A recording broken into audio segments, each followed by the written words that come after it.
Okay, I've got a very, well, somewhat interesting situation going on here, and I made a video about it yesterday, and it was a caution to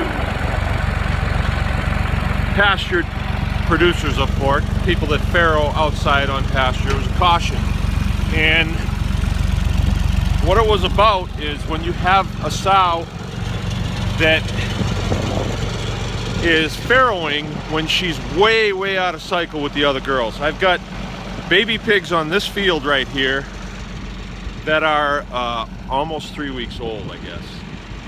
Somewhere 2 to 3 weeks old.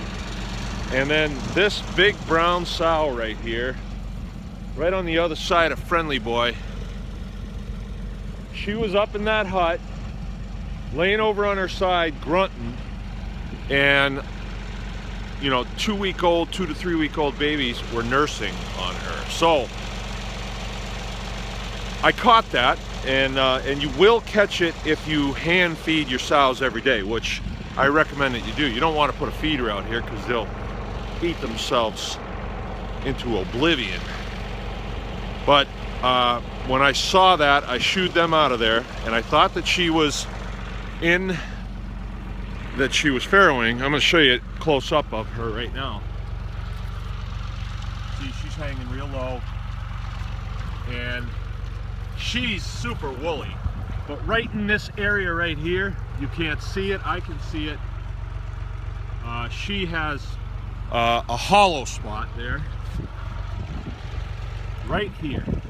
I can see it really well. It's a hollow spot. That means that her babies have dropped down. They're down low, and you can see, you know, her nipples are right out there and open. And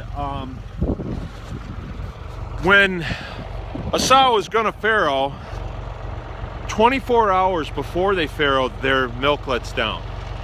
So if I had a better relationship with her,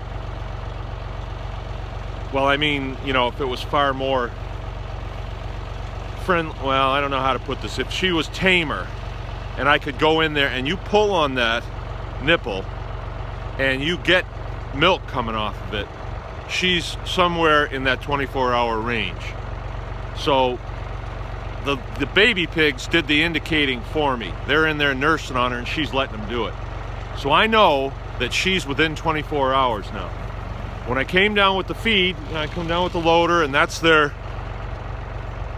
dinner bell. She looked up, but she wasn't gonna come. And that way I thought, okay, she's ready. But she did. She popped up, and instinct is telling her, hey, you're not gonna get to eat here for a few days, so you better get down there and eat. And so I gave them more than I normally would. And maybe tomorrow I won't give them any, because they'll still have some on the ground here. A side note here, I feed them on clean snow when I can. I don't want to feed them in the same spot, and that's for worm control. You know, if they do manure while they're eating, and if one of them happens to pick up a piece of manure with worm in it, they'll keep the system going. If they manure someplace where it's cold, the worm will die, and so we keep it in balance. Sometimes it does get out of balance, and that'll be another video if we have worms that get out of balance, parasites, things like that, and how we deal with it. But the key is we want to keep things in balance. We don't want to go wild and clean the pigs out, because then we're going to have, but that's a whole nother subject. I'm just going to leave it right here. So what I'm going to do, when she gets a belly full, she's probably going to feel Mother Nature saying, hey, time to go lay down. And when she does, I'm going to get up there and close her in. And she won't mind, because everybody will leave her alone.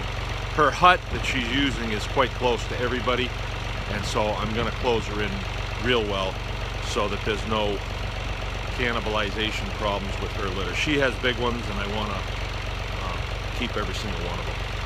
There you go. Mark from Baker's Green Acres. Anyone can farm.